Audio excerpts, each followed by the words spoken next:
here today on RealAgriculture.com. We're at the NCBA meeting in San Antonio. Right now we're joined by Larry Hicks. Larry is the owner and founder, I guess, of CattleHedging.com. Welcome today, Larry.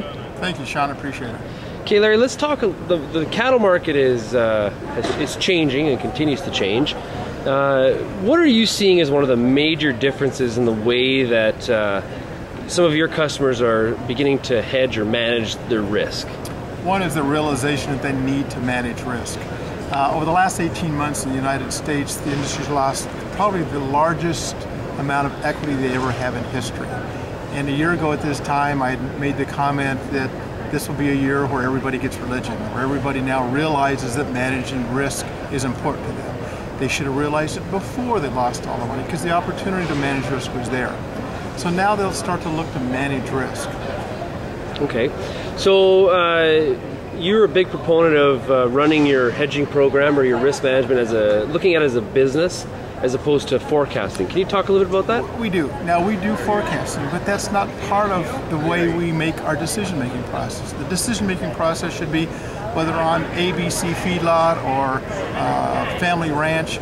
I should be looking at it from the standpoint of a business. What are my costs? What are my break-evens? What kind of return on equity or return on investment should I be looking at? Set some business goals and follow the discipline. This is called a hedge policy. And so once we define a hedge policy, that's our real guidelines for the way we make decisions, not the forecast.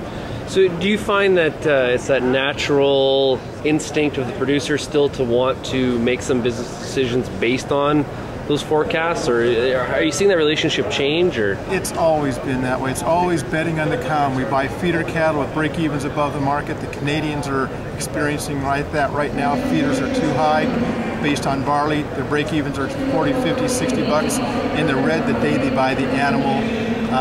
We tend to bet on the come way too much, and so we have got to move more towards a business orientation rather than just strictly being one who bets on the come and bets on a forecast. If it comes, great. If it doesn't come, then it becomes a disaster to you and a financial loss. At CattleHedging.com, our key focus is managing your risk is managing your equity, which means is do a better job with your assets.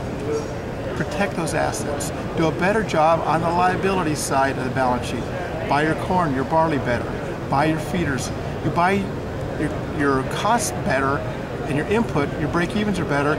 All the rest will flow to the retained earnings and the equity side of the balance sheet much better. Well, the interesting thing based on what you said is that if you look at the last 2 years, both sides of the border, the US and Canada, if all of us were managing our cattle feeding by managing our assets, maybe some of us would have a little bit more equity. It is. That's the whole bottom line is, whatever ends up in your jean pocket at the end of the year, that's all that really matters, and it's found in your equities. Yeah. Okay, Larry, thank you very much for joining us today, and have a great convention. Thank you, Sean. I appreciate it.